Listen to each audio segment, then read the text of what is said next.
امام بخاری رحمۃ اللہ علیہ سے صحیح بخاری ان کی اپنی کتاب، ان کی زندگی میں ہی سینکڑوں میں نہیں ہزاروں میں تعداد ہے جن لوگوں نے سنی۔ اگر حافظہ خطا نہیں کر رہا تو شاید 11,000 سے زیادہ افراد نے امام بخاری رحمۃ اللہ علیہ سے ان کی اس صحیح کو سنا تھا۔ اس میں ایک روایت ہے جسے نقل کیا ہے حضرت عبادہ ابن صامت رضی اللہ عنہ کی، کہ حضور صلی اللہ علیہ وسلم نے فرمایا رات کو کسی انسان کی آنکھ کھل جائے اور وہ دوبارہ سونے سے پہلے یہ دعا مانگ لے تو اللہ تعالیٰ اس کی مغفرت کرتا ہے گناہوں کی، اور وہ ایسی زبردست چیز بتائی ہے کہ اس وقت فرمایا یہ جو دو نیندوں کے درمیان وقفہ ہوتا ہے، مثلاً سوتے میں آنکھ کھلی، اب 15 منٹ بعد پھر سو گیا، تو یہ جو وقفہ تھا اس کے متعلق فرمایا ہے کہ اس وقفے میں اگر تم دعا مانگو گے تو وہ قبول ہوگی، اور اگر وہ نماز پڑھ لے تو اللہ اس کی نماز کو بھی قبول کرے گا۔ اس لیے بہت سے اللہ کے بندے ان کو تو یہ ایک خزانہ ہاتھ آ گیا، سو جاتے تھے پھر آنکھ کھلتی تھی، پھر رکعتیں پڑھتے تھے 2 نفل 4 نفل وضو کر کے، پھر نیند آ گئی پھر اٹھ کے سو گئے۔ تو رسول اللہ صلی اللہ علیہ وسلم نے جس دعا کا فرمایا تھا وہ دعا ہم اس وقت بیان کی روانی میں تو بول نہیں پائے، لیکن وہ ہم لکھ کے لے آئے ہیں، اور صحیح بخاری کی روایت میں یہ آتا ہے۔ فربری رحمۃ اللہ علیہ کہتے ہیں کہ ایک مرتبہ میں نے یہی کیا، میری آنکھ کھل گئی، میں نے یہ دعا مانگی، پھر سو گیا تو فرشتوں نے مجھ سے کہا کہ ہدو الی الطیب من القول، کلام زبان سے پڑھنی جاتی ہیں جو بھی چیزیں، ان میں سب سے اچھا جملہ، سب سے خوشبودار چیز اللہ نے اس کی توفیق دی جو تم نے پڑھا ہے۔ وَہُدُوا إِلَىٰ صِرَاطٍ مُسْتَقِيمٍ، اور جو لوگ ایسے کرتے ہیں انہیں اللہ صراط مستقیم پہ رکھتا ہے۔ تو فربری رحمۃ اللہ نے اپنا واقعہ بھی اس پہ لکھا ہے۔ تو دعا یہ ہے، لا الہ الا اللہ وحدہ لا شریک لہ لہ الملک ولہ الحمد وہو علی کل شیء قدیر، الحمد للہ وسبحان اللہ ولا الہ الا اللہ واللہ اکبر ولا حول ولا قوۃ الا باللہ۔ یہ ہے وہ دعا۔ اس بیان کے بعد بہت سے حضرات نے ارشاد فرمایا، حکم فرمایا کہ اس کو دعا کو بھی پڑھا جائے، تو یہ دعا بھی ہے اور اس کی 50-60 کاپیز بھی ہیں، یہ لے لیں۔ تو نماز کے بعد آپ بیان کے سوال و جواب کے بعد آپ حضرات سے دیکھ سکتے ہیں۔ ایک سوال بہت عرصے سے ہمارے ذمہ قرض ہے، اور حقیقت میں بڑا اچھا علمی موضوع ہے، لیکن فرصت نہیں ملتی کہ اسے دیکھیں۔ اور یہ جن صاحب نے پوچھا ہے، جب اصول فقہ پڑھ رہے تھے تو یہ اس وقت ان مباحث کو پڑھا تھا اللہ کی توفیق سے۔ آپ اصولی طور پر یہ بات سمجھ لیجئے، اور اگر ممکن ہو تو حجت اللہ البالغہ پہ جو ہمارے بیانات ہیں ان میں یہ بحث آئی ہے۔ اصول کی بات یہ ہے کہ انبیاء علیہ السلام کبھی بھی اس لیے نہیں آتے کہ وہ سوسائٹی کو بدل دیں۔ یہ غلط فہمی ہے جو لوگوں کے ذہن میں ہے کہ نبی جب آتا ہے تو اس پوری سوسائٹی کو بدل دیتا ہے۔ ایسے نہیں ہوتا۔ دو چیزیں الگ الگ ہیں، ایک ہے عقیدہ اور ایک ہے عقیدے کے علاوہ دین۔ عقیدہ کبھی نہیں بدلتا، حضرت آدم علیہ السلام جن جن عقیدوں کے قائل تھے ہم بھی انہی عقیدوں کے قائل ہیں۔ سیدنا نوح، عیسیٰ اور موسیٰ علیہ السلام جن عقیدوں کے قائل تھے ان میں کوئی تبدیلی نہیں آئی۔ وہ بھی اللہ کو ایک مانتے تھے۔ اللہ کے آخری پیغمبر حضور اقدس صلی اللہ علیہ وسلم نے بھی اللہ کے ایک ہونے کی تلقین کی ہے۔ وہ لوگ بھی نبوت کو مانتے تھے، ہم بھی مانتے ہیں۔ جتنے بھی انبیاء علیہ السلام آتے ہیں کبھی کوئی عقیدے میں بھی تبدیلی نہیں بتاتا اور کبھی کوئی انسانی اخلاقیات کو بھی نہیں چھیڑتا کہ وہ یہ کہے کہ پچھلی میری امت میں جھوٹ جائز ہو گیا ہے، حسد جائز ہو گیا ہے، ظلم جائز ہو گیا، یہ نہیں ہوا کرتا۔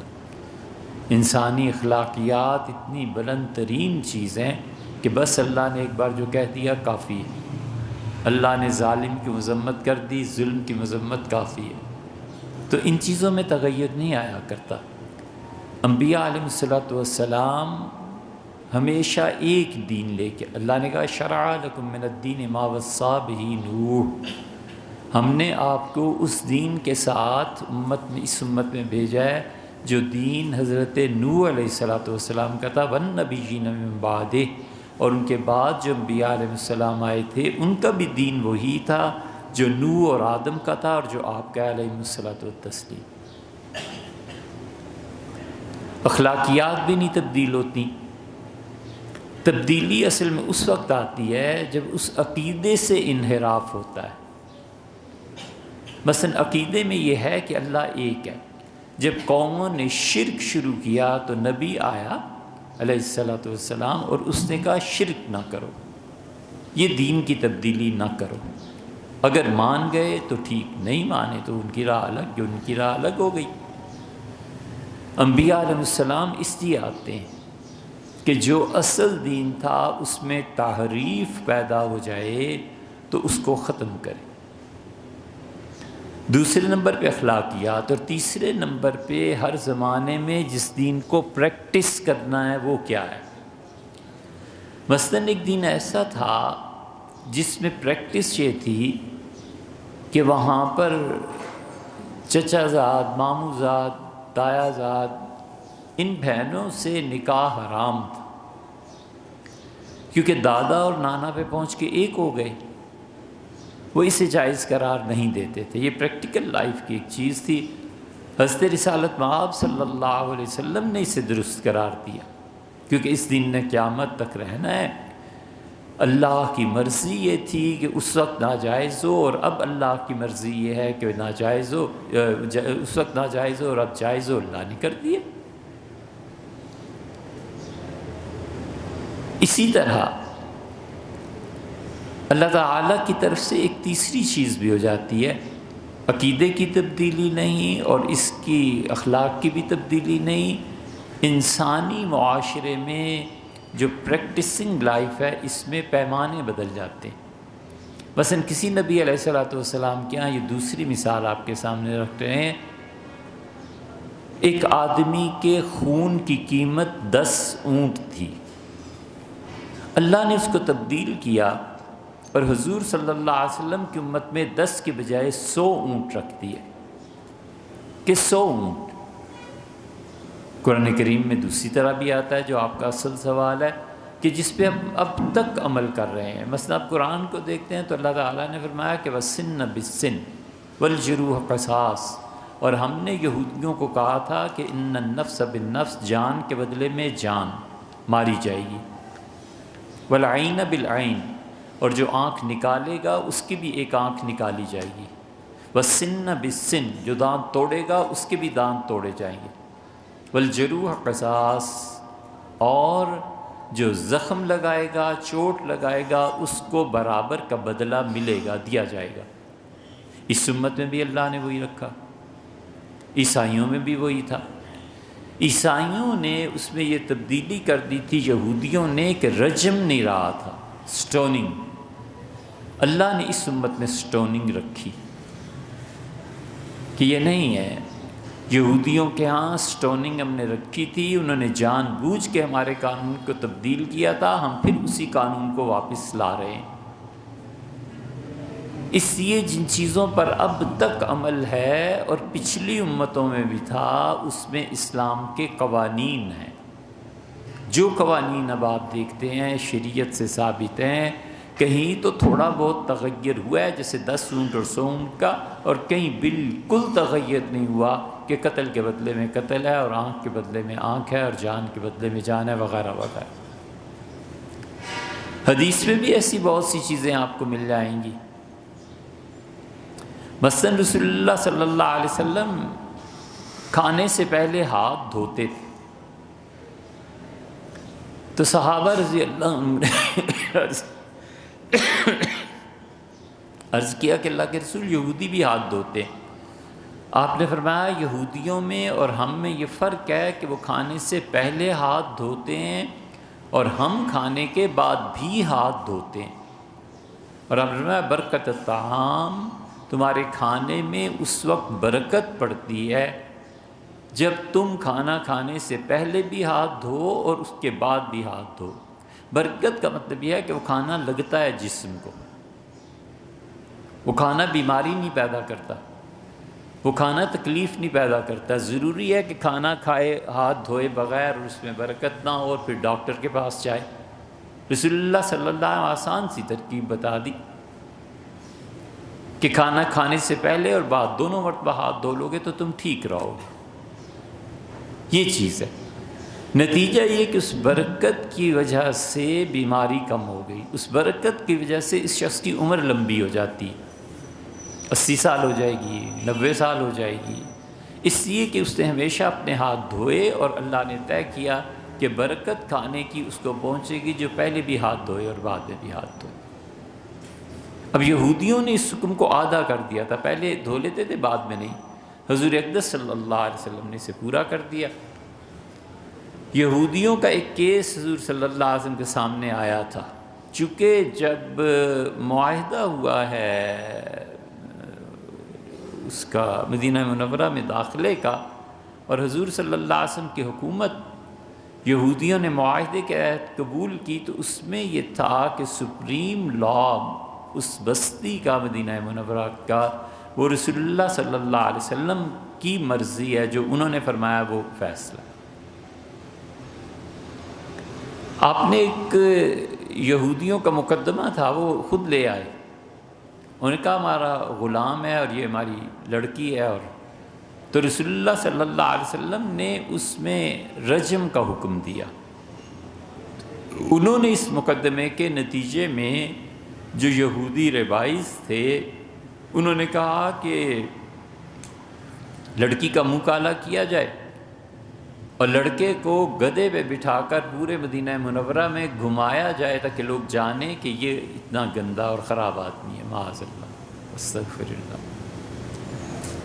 تو حضور صلی اللہ علیہ وسلم نے فرمایا اچھا بھائی، اگر تم میرا فیصلہ نہیں مانتے ہو تو اپنے علماء کو بلاؤ۔ ان کے بڑے بڑے علماء حاضر ہوئے اور ان میں بہت بڑے ان کے عالم دین جن کے باپ بھی تورات کے بہت ماہر تھے، عبداللہ ابن سلام تھے رضی اللہ عنہ، اور ابن سلام ساتھ تھے۔ تو رسول اللہ صلی اللہ علیہ وسلم پڑھو تورات میں کیا لکھا ہے تمہاری کتابیں، تو یہودیوں نے پڑھنی شروع کی، اور جب اس پہ پہنچے کہ رجم کیا جائے گا، سٹوننگ کی جائے گی، تو اس نے انگلی ایسے رکھی کہ پڑھا ہی نہ جا سکے۔ حضور اقدس صلی اللہ علیہ وسلم نے فرمایا کیا کرتے ہو؟ تو عبداللہ بن سلام رضی اللہ عنہ بولے، اور انہوں نے کہا یہ تو دھوکہ نہ دو، اللہ کے پیغمبر ہیں یہ علیہ الصلوۃ والتسلیم، یہ دھوکہ نہ دو، پوری عبارت پڑھو۔ اب جب پڑھی تو وہ نکل آئی۔ اس پہ عبداللہ ابن سلام رضی اللہ عنہ نے اسلام قبول کر لیا۔ انہوں نے کہا یہ یہودی دھوکہ دیتے ہیں۔ تو اس لیے یہ احکامات جو یہودیوں کے ہاں تھے ہمارے ہاں بھی قابل قبول ہیں۔ طلاق یہودیوں کے ہاں ہوتی تھی، ہمارے ہاں بھی ہوتی۔ یہ وہ چیزیں ہیں جو پہلے سے چلی آتی ہیں، تغیر اور تبدل کچھ نہ کچھ ہوا ہے۔ اب آپ دیکھیں 10 اونٹ تھے قتل کے عوض میں، یہودی 10 اونٹ دیتے تھے، حضرت رسالت پناہ صلی اللہ علیہ وسلم کے والد حضرت عبداللہ کا جو دور آیا، یہ اصل میں تو قصہ شروع ہوتا ہے زمزم کے کھودنے سے، کہ زمزم کا کنواں کھودنے کے لیے ایک عبد المطلب تھے، عبد المطلب اور ہیکل، یہ دونوں اس صدی کی بہت بڑی شخصیات میں سے۔ تو عبد المطلب جو تھے، انہیں خواب میں اس نے کہا کہ وہ جو بچی ہوئی چیز ہے اس کا خزانہ کھولو۔ انہوں نے کہا کیا بچی ہوئی چیز ہے؟ وہ چلا گیا۔ اگلے دن پھر وہ اسے خواب میں ملا اور اس سے کہا وہ جو برکتوں کا خزانہ ہے وہ کھولو۔ انہوں نے کہا وہ کہاں ہے، کیا چیز ہے؟ پھر تیسری رات انہوں نے پوچھا اسی طرح، تو اس نے کہا فلاں جگہ چلے جاؤ، کوڑے کے ڈھیر کے پاس ایک کنواں ہے، اس کو کھودو۔ حضرت عبد المطلب نے کھودنا شروع کیا۔ مکہ والوں نے مذاق اڑایا کہ یہاں گندگی کے ڈھیر میں تم کیا ڈھونڈ رہے؟ تو انہوں نے کہا مجھے کرنے دو جو مجھے حکم ہوا ہے۔ اور ان کے بیٹے حارث بھی ان کے ساتھ تھے، ایک اور بیٹا ساتھ تھا۔ تو وہ اسے کھودتے رہے حتیٰ کہ کنویں کے آثار برآمد ہو گئے۔ اب مکہ جیسے شہر میں کنویں کا نکل آنا پانی کا بہت بڑی چیز تھی۔ مکہ اب بھی ایسا ہے، یہ سعودیز اور وغیرہ وغیرہ اب بھی ایسے ہیں کہ ایک درخت کو کاٹنا ایک انسان کے قتل کے برابر سزا ہے۔ وجہ اس کی یہی ہے کہ سبزی، پانی، زندگی کی نشو و نما، یہ ساری چیزیں بہت عزیز ہوتی ہیں۔ پھر جب وہ نیچے پہنچے تو خوشی سے انہوں نے نعرہ لگایا باہر نکلے کنویں سے، اور جو لوگ بیٹھے ان کو کہا سیدنا ابراہیم علیہ السلام کے دور میں جو زمزم تھا اسماعیل والا، اس کی منڈیر نکل آئی ہے۔ حیران ہوئے عرب کہ تو سنتے تھے قصہ، یہ واقعی۔ تو حضرت عبد المطلب نے کہا میرے پروردگار میں اکیلا ہوں، میرے بچے چھوٹے ہیں، اگر تو 10 بیٹے مجھے عنایت کرے نا تو میں یہ سارے کام کروں اور ایک بیٹا تو تیری راہ میں قربان کر دوں۔ اللہ تعالیٰ نے انہیں 10 بیٹے عنایت فرمائے، بچے بڑے ہو گئے، انہوں نے خدا کے گھر کو تعمیر وغیرہ وغیرہ بہت کام کیا۔ اور جب رسول اللہ صلی اللہ علیہ وسلم کے والد کی عمر 19 برس کی ہوئی ہے تو انہوں نے ایک دن ہاتھ پکڑا اور کہنے لگے بچوں میں تم سب سے بڑا خوش ہوں، اور میں نے اللہ سے نظر مانی تھی اور میں عبداللہ کو پسند کرتا ہوں کہ ذبح کروں، اٹھو بیٹے میرے ساتھ چل پڑے۔ وہ جس کو پتہ چلا کہ عبداللہ کو ذبح کرنے کے لیے جا رہے ہیں، لوگ دوڑے۔ مکہ تھا ہی اس وقت کتنا، حرم میں بیٹھے ہوئے تھے وہاں کے تجار وغیرہ، سب سوسائٹی پوری وہی تھی جو وہاں بیٹھتی تھی جا کے۔ انہوں نے کہا عبد المطلب کیا کرنے لگے ہو، بیٹے کو ذبح کرو گے؟ تو کسی نے تجویز دی، اس سے کہا یہ نہ کرو، تم اس طرح کرو کہ جتنے پنڈت بیٹھے ہوئے ہیں نا یہاں براہمن، ان کے پاس جاؤ اور انہیں کاہن، ان کے پاس جاؤ اور انہیں کہو اس کا حل تمہیں دے، بچے کو ذبح کرنا حل نہیں ہے۔ وہ گئے۔ مختصر قصہ یہ کہ کاہن نے انہیں کہا کہ ایک آدمی کی قیمت 10 اونٹ ہے اللہ کے ہاں، میں ایسے کروں گا کہ پرچی ڈالوں گا، اگر تو 10 کے مقابلے میں اس پرچی میں 10 اونٹ لکھوں گا، اور اگر عبداللہ نام نکل آیا تو 10 اونٹ ذبح کر دینا، میں ادھر سے 20 30 40 50 بڑھاتا جاؤں گا، اور عبداللہ کا نام بھی، جب عبداللہ کا نام نہ نکلے تو سمجھنا کہ اللہ اس سے راضی ہے۔ اس نے اسی طرح کیا اور 100 اونٹ پہ پہنچ کے پرچی نکلنا بند ہوئی، 9 مرتبہ نکلی حضرت عبداللہ، اور 10ویں مرتبہ ان کا 100 اونٹ دے دو اللہ تم سے راضی۔ یہ 100 اونٹ چلے ہیں ایک آدمی کی دیت، خون بہا، اور نتیجے میں وہ قانون بن گیا عربوں کا کہ اب اگر کوئی آدمی کسی کو مارے گا تو 100 اونٹ دے گا، اللہ اس سے راضی ہے۔ اب یہ ایک رسم چل پڑی نا، حضور اقدس صلی اللہ علیہ وسلم نے اسے تبدیل نہیں فرمایا، بس ٹھیک ہے ایک سوسائٹی میں چلی آتی بات، کیوں اس کو ڈسٹرب کریں؟ سوسائٹی میں انبیاء علیہ السلام وہ چینج لایا کرتے ہیں جس سے یا تو خدا کے ساتھ عقیدے میں کوئی فرق پڑے، اور یا پھر وہ چینج لایا کرتے ہیں کہ اعمال میں حلال اور حرام کے اختیارات یہ مذہبی ٹھیکیدار اپنے ہاتھ میں لینے لگے۔ اسی لیے اللہ نے منع کیا۔ حضرت شاہ اللہ صاحب رحمۃ اللہ علیہ نے حجت اللہ البالغہ میں اس پہ بحث کی ہے، اور اسی لیے قرآن سختی سے تردید کرتا ہے، وہ کہتا ہے تم کب سے اتھارٹی بن گئے ہو کہ ھذا حلال و ھذا حرام، یہ حلال ہے اور یہ حرام ہے، ولا تصف السنتکم، اپنی زبانوں پہ خبردار یہ جملے لاؤ، حلال اور حرام کا حق اللہ کہتا ہے مجھے حاصل ہے، میرے علاوہ کون کسی چیز کو حلال اور حرام کہہ سکتا ہے؟ اور اسی لیے اللہ تعالیٰ نے فرمایا کہ یہ کہتے ہیں الذکرین کہ ان پہ دودھ حرام ہے، ان جانوروں کا دودھ مردوں کے لیے حرام ہے، ان جانوروں کا دودھ عورتوں کے لیے حرام ہے، اور اگر اس طرح بچہ گائے یا بھینس کا یا اونٹ کا اونٹنی کا پیدا ہو تو قوم فی شرکا، سارے مل کے اسے اس طرح کھائیں گے۔ اللہ کہتا ہے کل انتم عالم ام اللہ، ان سے پوچھ تمہیں زیادہ علم ہے حلال حرام کا یا اللہ کو ہے؟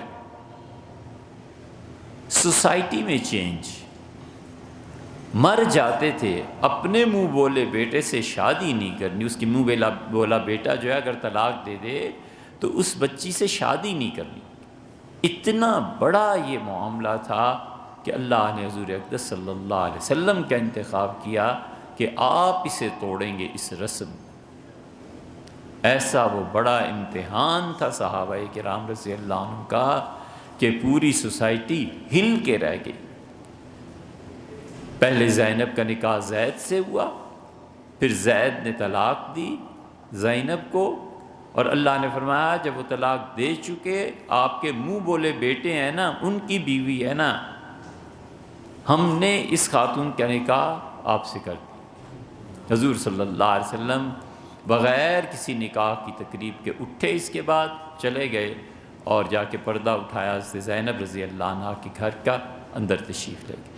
اسی لیے تو حضرت زینب رضی اللہ عنہ کہتی تھیں، حضرت عائشہ رضی اللہ عنہ کو ایک دن کہا تھا کہ عائشہ کچھ بھی ہو، نکاح تمہارا دنیا میں ہی ہوا ہے اور میرا عرش پہ ہوا ہے۔ تو یہ جو چیزیں ہیں نا سوسائٹی کو چینج کرنے کی، یہ ہوتی ہیں، لیکن اس کے علاوہ جہاں اللہ کی مرضی نہیں ہے، جو پیچھے سے چیزیں چلی آتی ہیں ہمارے یہاں، اللہ کرے کچھ فرصت ملے ہم اس کی کچھ اور مثالیں بھی آپ سے عرض کریں۔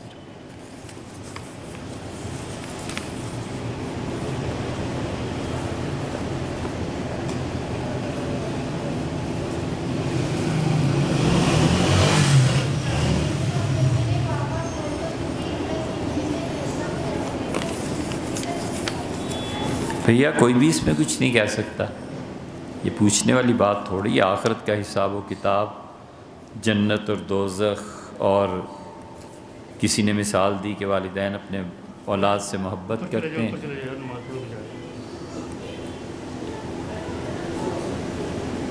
والدین اپنے بچوں سے محبت کرتے ہیں، اور میں نماز پڑھوں یا نہ پڑھوں، اسے مانوں یا نہ مانوں، وہ پیار نہیں کرے گا، معاف نہیں کرے گا، کر دے بھیا، ہمیں کیا اعتراض، سب کوئی کر دے، اس پہ ایسی باتوں پہ کوئی فتویٰ نہیں ہے۔ اب یہ اس نے قاعدہ خود مقرر کیا ہے کہ انہ من یشرک باللہ، جو میرے ساتھ شرک کرے گا فقد حرم اللہ علیہ الجنہ، کہتا ہے میں نے جنت اس پہ حرام کی، ومأواہ النار، اور جہنم اس کا ٹھکانہ ہے۔ بہت شدید چیزیں۔ دوسری طرف بھی دھیان رکھنا چاہیے، محبت کے بعد پھر عدل بھی ہے، قہر بھی ہے، خوف خدا کا۔ جان بوجھ کے زہر پینا ضروری ہے کہ ڈاکٹر صاحب کے پاس علاج ہے اس کا؟ یہ معاملات اللہ کے ہیں، اللہ جانے۔ والد صاحب کا انتقال ہو گیا اور والدہ صاحبہ کا اصرار ہے کہ قبر کو پختہ کیا جائے، تو آپ ایسے کر لیں نا کہ والد صاحب کی جو قبر ہے اس کے چاروں طرف 2-2 3-3 ردے لگا دیں تاکہ قبر ضائع نہ ہو جائے۔ یہ دیکھتے ہیں نا آپ، جیسے کل بارش ہوئی اسلام آباد میں، کتنی شدید، ایسی بارشیں ہوتی ہیں کبھی، اور قبر کی مٹی بہہ جاتی ہے، نتیجہ یہ کہ قبر کا نشان ختم ہو جاتا ہے، اور قبر کا نشان رکھنا یہ خود شریعت میں مطلوب ہے، قبر مٹانا مطلوب نہیں ہے۔ شریعت میں قبر کا نشان باقی رکھنا یہ شریعت کا تقاضا ہے۔ حضرت رسالت مآب صلی اللہ علیہ وسلم نے سب سے پہلے مدینہ منورہ میں جو جنازہ پڑھایا تھا، وہ تو خیر اور صحابی تھے، عثمان ابن مظعون رضی اللہ عنہ کا، اور عثمان ابن مظعون رضی اللہ عنہ نے رسول اللہ صلی اللہ علیہ وسلم کے ساتھ ایک ہی خاتون کا دودھ پیا تھا، اور ابن مظعون کو رسول اللہ صلی اللہ علیہ وسلم نے رات کو دفن کیا۔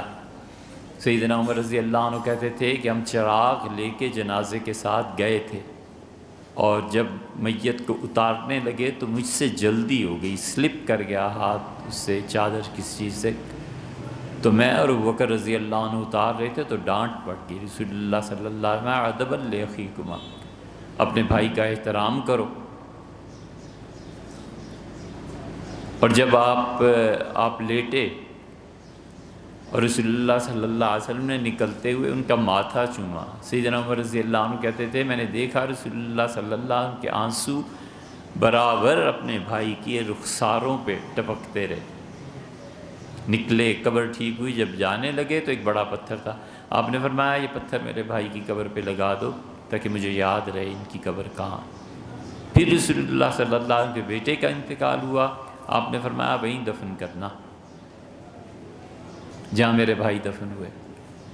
پھر سیدہ زینب رضی اللہ عنہ کا انتقال ہوا جو رسول اللہ صلی اللہ علیہ وسلم کی صاحبزادی تھی، تو انہوں نے کہا کہ والد صاحب کو بلاؤ، انہیں کہو بس میں اب جاتی ہوں، تو رسول اللہ صلی اللہ علیہ وسلم تشریف لائے۔ اس سے فقہا نے یہ نتیجہ نکالا ہے کہ وہ کہتے ہیں کہ اگر کسی انسان کو اپنی موت کا یقین ہو جائے تو اللہ کے اچھے بندوں کو بلانا، دعوت دینا کہ آؤ میرے پاس بیٹھو، یہ خود اس حدیث سے ثابت ہوتا ہے۔ تو حضور صلی اللہ علیہ وسلم تشریف لے گئے، صاحبزادی صاحبہ کے انتقال پہ اپنی چادر دی اور فرمایا کہ اسے کفن پہنانے سے پہلے اس کے جسم پہ میری چادر لپیٹ دینا۔ پھر زینب رضی اللہ عنہ کی قبر کی جگہ کا ہوا تو فرمایا اسے وہیں دفن کرنا جہاں میرے بھائی اور میرا بیٹا، جہاں میرا بھائی عثمان ابن مظعون رضی اللہ عنہ دفن ہے۔ تو اس سے معلوم ہوتا ہے کہ قبر کا نشان باقی رکھنا کہ وہ حوادث میں ضائع نہ ہو جائے، یہ ہے۔ یہ سارے توڑتے پھرے صحابہ کرام رضی اللہ عنہ کے مزارات، اور کھدائی ہوئی جب جنت البقیع کی 1925 کے بعد 1930 میں وہاں سے ایک کتبہ نکلا ام المومنین ام سلمہ رضی اللہ عنہ کا، یا کون تھی، خیر ام المومنین رضی اللہ عنہ، ان کی قبر پہ کتبہ لگا ہوا تھا، اس پہ لکھا تھا کہ رسول اللہ صلی اللہ علیہ وسلم کی اہلیہ محترمہ فلانہ بنت فلاں ہیں، اور جو پڑھنے والا ہے، جو گزرنے والا ہے، اسے چاہیے کہ ان کے حق میں دعا مانگے۔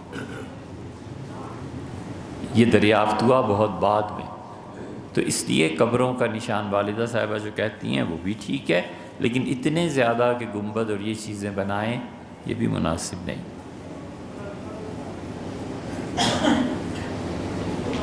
جی، یہ جو سعودیہ میں کرتے ہیں نا بھیا، اس طرح نماز نہیں ہوتی۔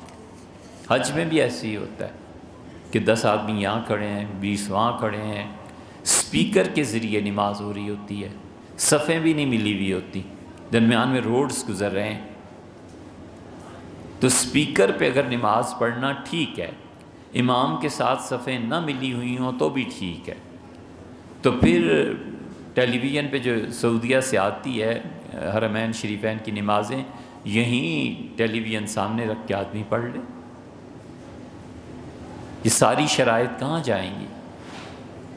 اس لیے یہاں بھی میلوڈی میں بھی احتیاط کرنی چاہیے۔ یہ جو گلی ہے نا درمیان میں، اس میں بھی صف ڈال دینی چاہیے، ایک صف وہاں بھی ڈال دینی چاہیے جہاں پہ سیڑھیاں ہیں، اور جو ہی فرض ہوئے اٹھا لی جائے تاکہ لوگوں کے فرض محفوظ رہیں۔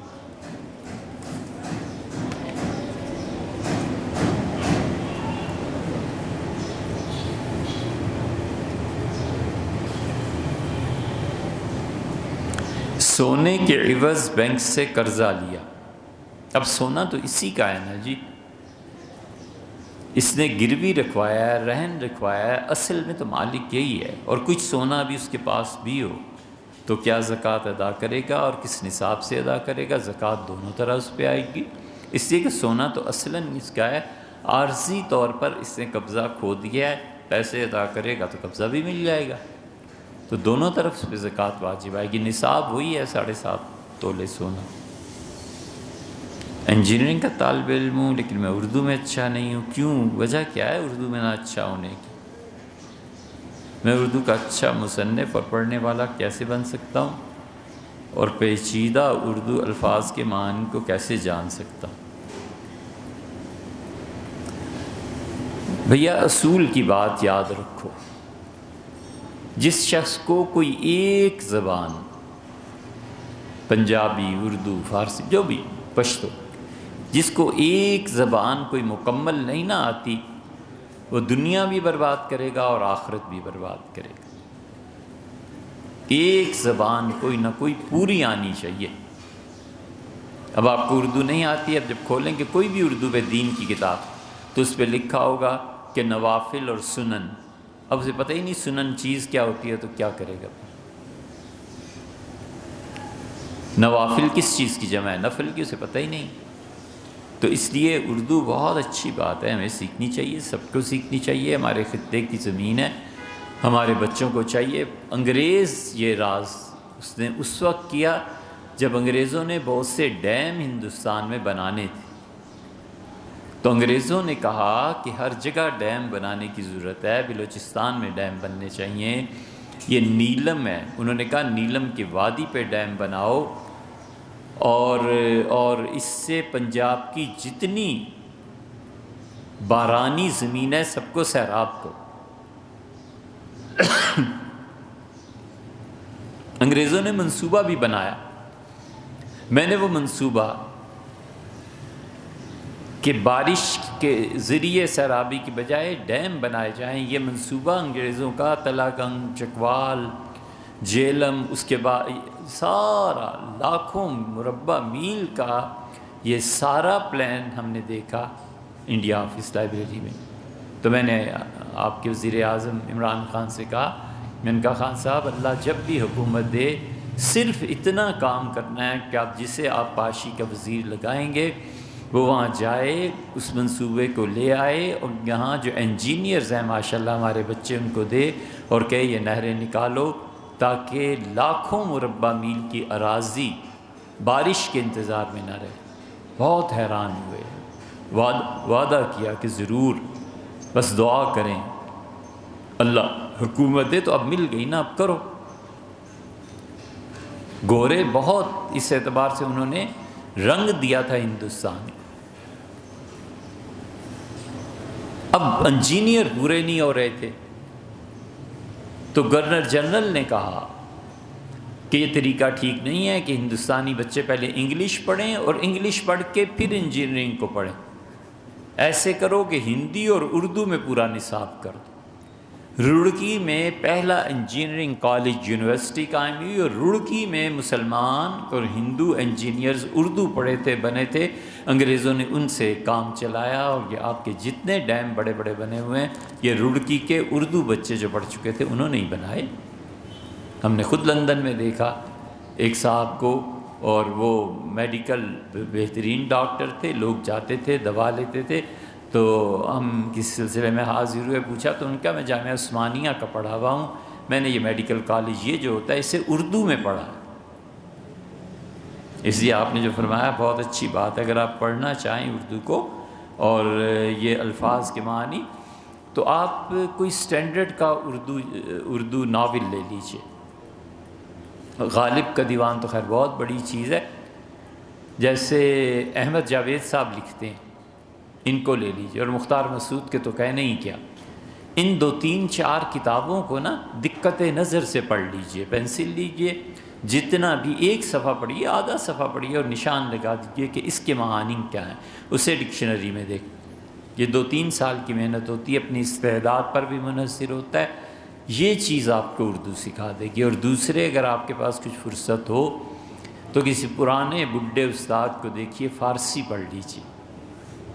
اردو جو ہے 60% تو فارسی ہے، اور کیا ہے، اور فارسی سب سے آسان زبان ہے دنیا کی۔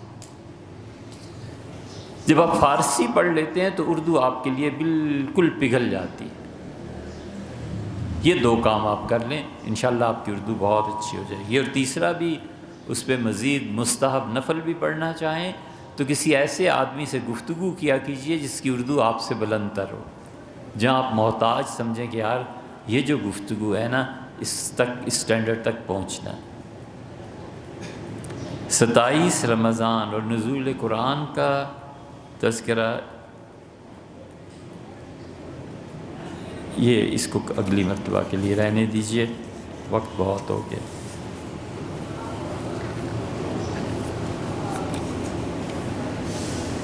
ایک خاتون ہیں، انہوں نے یہ مسئلہ پوچھا ہے اور لکھا ہے کہ بہت جلد اس کا جواب چاہیے۔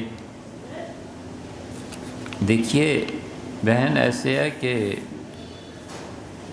7 ہفتے ہوئے ہیں امید سے،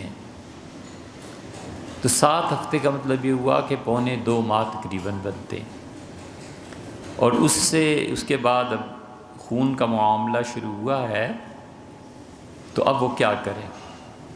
دیکھیں، جب تک بالکل کلیئر نہیں ہو جاتی، جب تک پوری طرح ابارشن نہیں ہو جاتی، یہ جو اتنا وقفہ ہے جس میں خون آ رہا ہے اور حمل بھی اپنی جگہ پہ قائم ہے، اس کو کہتے ہیں شریعت کی اصطلاح میں استحاضہ۔ حضور اقدس صلی اللہ علیہ وسلم سے خواتین یہ مسئلے پوچھتی تھیں، ایک مرتبہ وہ آئیں تو ان مسئلوں کے متعلق حضور صلی اللہ علیہ وسلم نے فرمایا، نعم النساء نساء الانصار، یہ انصار کی بچیاں کتنی اچھی ہیں، لم یمنعہن الحیا من الایمان، ان کی شرم، کی حیا انہیں نہیں روکتی کہ مجھ سے وہ مسئلے پوچھیں جو خالص عورتوں کے ہیں۔ تعریف فرمائی۔ حاضر ہوئی تھیں رسول اللہ صلی اللہ علیہ وسلم کی سالی بھی، اور ان کا اللہ کے رسول، انما اسج سجن، میں تو بھیگ جاتی ہوں خون میں، اتنا خون کہ میں لیٹ جاتی ہوں چارپائی۔ تو حضور صلی اللہ علیہ وسلم نے بتایا تھا، اور اس میں جو چیزیں آئی ہیں لمبی مباحث ہیں، مختصر یہ ہے کہ جب تک امید قائم ہے، اس دوران جو خون آ رہا ہے اسے استحاضہ سمجھا جائے گا، آپ روزہ بھی رکھیں گی، آپ نماز بھی پڑھیں گی، اور جس لمحے یہ بچے کی امید ختم ہو گئی، ڈاکٹرز نے کہہ دیا، اس کے بعد یہ خون نفاس کا بن جائے گا، اور پھر وہ احکامات آپ جانتی ہیں۔ اور اس دوران جب استحاضہ میں نماز اور روزہ سب کچھ ہوگا، تو آپ ہر نماز کے لیے سمپلی وضو کر لیا کیجئے، اس بھروسے پہ نہ رہیے کہ ابھی عصر میں وضو کیا تھا تو ابھی باقی ہے تو مغرب، بلکہ ہر نماز کے لیے وضو کر لیا کیجئے۔ ماں اور بچے کی صحت کے متعلق آپ نے ارشاد فرمایا ہے، تو دیکھیے بچے کا دودھ جو ہے نا، وہ 2 طرح کا، ایک تو بچے کی صحت پہ فرق پڑتا ہے، چھوڑ دیجئے، روزے پھر رکھیے گا، بچے کی فیڈنگ زیادہ ضروری ہے بنسبت اس کے، اور دوسرے بچے کی صحت پہ تو نہیں، لیکن روزہ رکھنے سے آپ کی صحت پہ پڑ جائے گا فرق، اور بچے کا حق ضائع ہوگا۔ بچہ مقدم ہے، بندوں کا حق اللہ کے حق پر یہاں غالب ہے، تو اس لیے اپنے بچے کی زیادہ کیئر کیجئے۔ روزے چاہے آپ کی صحت خراب ہو چاہے بچے کی ہو، دونوں صورتوں میں روزے پھر رکھے جائیں گے۔ سٹیم کا بھی آپ نے دریافت فرمایا ہے، سٹیم سے جہاں تک ہو سکے احتیاط کرنی چاہیے۔ علماء میں دونوں گروہ ہیں، کچھ کہتے ہیں سٹیم سے روزہ ٹوٹ جاتا ہے اور بہت بڑی اکثریت ہے، اور کچھ کہتے ہیں کہ سٹیم میں کیا ایسی چیز ہے کہ روزہ ٹوٹ جاتا ہے۔ اگرچہ وہ بھی ہیں، لیکن بہتر یہی ہے کہ احتیاط کی جائے اور روزے کی حالت میں سٹیم نہ لی جائے۔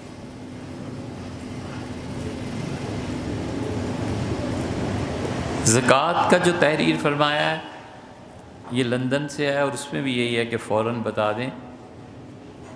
دیکھیں، آپ نے جتنے سوالات لکھے ہیں اس کی بنیاد ایک ہے، اسے سمجھ لیجئے۔ زکوٰۃ ہمیشہ فرض ہوتی ہے چاند کے اعتبار سے، زکوٰۃ سورج کے اعتبار سے فرض نہیں۔ مثلا 10 جون کو میرے پاس 10 لاکھ روپیہ آیا، تو اب میرے سے کچھ نہیں، دیکھنا یہ ہے کہ چاند کی کیا تاریخ تھی، کیونکہ 36 سال میں 1 سال کا فرق پڑ جائے گا، غریبوں کا حق مارا جائے گا۔ ایک چاند کی تاریخ کا انتخاب، دوسرے فکس کرنا کہ میں ہر سال 15 شعبان کو زکوٰۃ دیا کروں گا، میں ہر سال 9 رجب کو زکوٰۃ دوں گا، میں ہر سال 25 رمضان کو زکوٰۃ دوں گا، یہ فرض ہے، ضروری ہے۔ اور اس دن فرض کیجئے آپ نے طے کیا کہ 25 رمضان کو زکوٰۃ دوں گا، تو 25 رمضان کو آپ کے پاس کل کتنے ایسٹس ہیں؟ معلوم ہوا کہ 24 رمضان کو شام کو 1 کروڑ روپیہ ملا ہے، وہ سال والا مسئلہ نہیں رہا۔ 25 کو آپ نے فرض کیا ہے نا زکوٰۃ دینے کا، 25 تاریخ کو آپ زکوٰۃ دیں گے، چاہے ایک دن پہلے آیا وہ۔ 25 تاریخ کو صبح آئیں آپ کے پاس 10 لاکھ، زکوٰۃ کا دن ہے، آپ اس 10 لاکھ کی بھی زکوٰۃ دیں گے۔ اور 25 رمضان کا 26 رمضان کو 1 کروڑ آئے چاہے 10 کروڑ آئے، کوئی زکوٰۃ نہیں، آئندہ سال دیکھیں گے۔ اب بس وہ 1 مہینہ قمری، اس کا ایک دن جو متعین کیا ہے، اس دن جو ایسٹس آپ کے پاس ہیں، سونا ہے، چاندی ہے، پلاٹس ہیں، سامان تجارت، بس اس پہ زکوٰۃ آ جائے۔ اب اس اصول کے بعد آپ اپنے سوالات کو دیکھیں کہ زکوٰۃ کا قمری دن متعین کرنا، یہ ہم نے آپ سے عرض کر دیا۔ 29 مئی کو مکان بکا، زکوٰۃ اور صرف زکوٰۃ ایک شرعی ٹیکس۔ آپ نے فرمایا 29 مئی کو، اس سے غرض نہیں ہے 29 مئی کو بکے یا 10 جون کو بکے، اس سے غرض نہیں ہے۔ غرض یہ ہے کہ جو پیسہ آپ کے پاس لندن میں آیا ہے مکان بیچ کے، جس تاریخ کو زکوٰۃ دینی ہے جناب والا نے، اس تاریخ کو وہ پیسہ تھا، زکوٰۃ آئی۔ وہ پیسہ نہیں تھا، کوئی زکوٰۃ نہیں، کچھ بھی نہیں۔ آپ نے تحریر فرمایا کہ زکوٰۃ ایک شرعی ٹیکس ہے اور حکومت برطانیہ بھی کاٹتی ہے، تو حکومت برطانیہ کاٹتی ہے تو جناب آپ کو سہولتیں بھی تو زندگی کی دیتی ہے، وہ ان کا حق ہے، لیکن اسے ہم یہ نہیں کہہ سکتے کہ شرعاً جو چیز ضروری ہے وہ پوری ہو گئی۔ وجہ اس کی بنیادی طور پر یہ ہے کہ زکوٰۃ کے مستحق مسلمان غریب ہیں۔ جس طرح عبادت مسجد کے ساتھ بندھی ہوئی ہے کہ مسجد پاک کو آپ جا کر وہاں عبادت کریں، اگرچہ آپ گھر میں بھی کر سکتے ہیں، لیکن جمعہ گھر میں تو نہیں نا پڑھا جا سکتا، آپ کو اس کے لیے مسجد آنا۔ بالکل اسی طرح جو زکوٰۃ جہاں پر جا کر لگے گی، جہاں پر جا کر ٹکے گی، اس کا عقیدہ درست ہونا بھی ضروری ہے، اور وہ عقیدہ ہے جو اسلام کا ہے۔ تو اس لیے یہ زکوٰۃ کا پیسہ خالص غریبوں کا حق بنتا ہے، غریب آدمی کے علاوہ، مسلمان غریب، اس کے علاوہ نہیں دی جا سکتی، تو اس لیے شرعاً زکوٰۃ دینی پڑے گی۔ پلاٹس ہیں اور پلاٹس کی ملکیت، دیکھیں کچھ علماء کی رائے تو یہ ہے کہ پلاٹس جو قسطوں میں ملتے ہیں، اگر کسی آدمی نے 10-20 پلاٹ خرید لیے، آپ نے فرمایا اپنے متعلق کہ 20 پلاٹ گلبرگ اسلام آباد میں آپ کے ہیں، مسئلہ یہ ہے کہ پوزیشن ملا ہے یا نہیں۔ اگر آپ کو اس کا قبضہ نہیں ملا اور آپ ہولی سولی اتنے مالک نہیں ہیں کہ اسے خرید سکیں، بیچ سکیں، جو چاہیں آپ کر سکیں، اس وقت تک زکوٰۃ نہیں ہے۔ بہت سے علماء کہتے ہیں کہ زکوٰۃ ہے، ذرا غور سے سن لیجئے گا۔ وہ کہتے ہیں کہ تم نے فائل کی قیمت مثلا ادا کر دی، 20% قسطیں دے دیں، 30% دے دیں، اب 30% کی زکوٰۃ دو۔ ہم لوگ یہ کہتے ہیں کوئی زکوٰۃ نہیں جب تک کہ پلاٹ تمہیں پورا نہ مل جائے۔ وہ کہتے ہیں پلاٹ مل گیا تمہیں، پوزیشن نہیں ہے، اب زکوٰۃ دو۔ ہم کہتے ہیں نہیں، اور وجہ یہ نہیں ہے کہ شریعت میں کوئی اختلاف، وجہ پاکستان کے حالات ہیں۔ یہاں پتہ ہی نہیں ہوتا کس کی زمین کون لے کے چلا جائے، یہاں پتہ ہی نہیں ہوتا کہ کیا فراڈ ہو۔ آپ 10 سال قسطیں ادا کرتے رہے، 11ویں سال پتہ چلا کہ وہ مر گیا آدمی، اب اس کی اولاد میں تنازع پڑ گیا، آپ بیٹھے رہ گئے۔ جس ملک میں 100 سال جائیداد کے تنازع چلتے رہے، ایک طرف وہ پیسہ پھنسا بیٹھا ہے، ہم اس نظام کے لیے کوئی بات نہ کریں کہ یار بدلو ان مصیبتوں کو، اور دوسری طرف اس غریب کو کہیں اور بھی زکوٰۃ دیتے رہو، چاہے سرمایہ دار کیا اور بھی زکوٰۃ کیوں دیتا رہے۔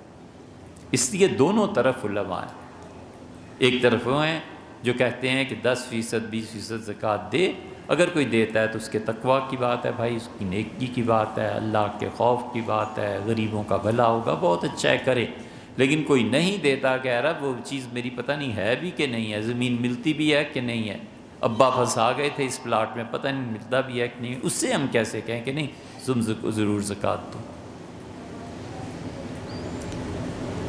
اہلیہ نے زیورات بیچے اور جون 22 میں بہو آئیں گی تو ان کے لیے پیسے رکھیں، شریعت کو اس سے کوئی غرض نہیں۔ اہلیہ نے زیورات بیچے، کس تاریخ کو بیچے، آپ یہ بتائیے چاند کی کس تاریخ کو زکوٰۃ دیتے ہیں؟ اگر ابھی تک آپ نے متعین نہیں کی تو اب کر لیجیے، آج کر لیجیے کہ آئندہ سے میں ہمیشہ مثلاً 27 رمضان کو دوں گا۔ تو جو اہلیہ نے زیورات بیچے ہیں اور بہو کے لیے پیسہ رکھا ہے یا کچھ رکھا ہے، وہ امانت کے حکم میں آ جانا چاہیے، مگر جب زکوٰۃ آپ کے پاس اگر وہ پیسہ ہے اور امانت نہیں ہے تو پھر تو اس کی زکوٰۃ دینی پڑے گی۔ اور اگر وہ نیت تبدیل ہو گئی تو پھر اس امانت کا کیا بنے گا؟ اس سے بہتر یہی ہے کہ زکوٰۃ دی جائے۔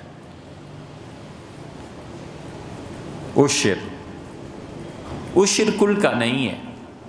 آپ نے تحریر فرمایا کہ آپ نے زمین ٹھیکے پہ دے دی اور اس کو جو آپ کو ملے ہیں پیسے وہ 2 لاکھ روپے ہیں، اس 2 لاکھ میں سے آپ عشر نکالیں، اور جو ٹھیکیدار ہے جس کے پاس ٹھیکہ تھا فصل کا، وہ اپنی زمین سے عشر نکالے گا۔ اس لیے سب سے زیادہ ضروری ہے کہ چاند کے مہینے کی کسی تاریخ کو متعین کیجئے کہ میں نے اس تاریخ کو زکوٰۃ دینی ہے۔ وہ جو سال کا تصور تھا نا، وہ پرانے زمانے میں تھا، لوگ رکھ لیتے تھے سال ہر سال، اب بھی عورتیں زیورات کے معاملے میں ہوتی ہیں، لیکن اب تو یہ ہے کہ دنیا کی معاشی حالت تبدیل ہو گئی ہے۔ اب کسی کے پاس بھی 20 30 50 لاکھ آتا ہے، وہ کہتا ہے انویسٹ کرو۔ تو اس معاشی تبدیلی کی وجہ سے یہ فتویٰ دیا گیا ہے کہ چاند کی ایک تاریخ متعین کریں، اس دن کو جتنے پیسے، حتیٰ کہ اس دن جو تنخواہ آئی ہے اس پہ بھی زکوٰۃ اگر آئی ہے تو اس پہ بھی زکوٰۃ لگ جائے گی، اور اس کے اگلے دن پھر نیا کام شروع۔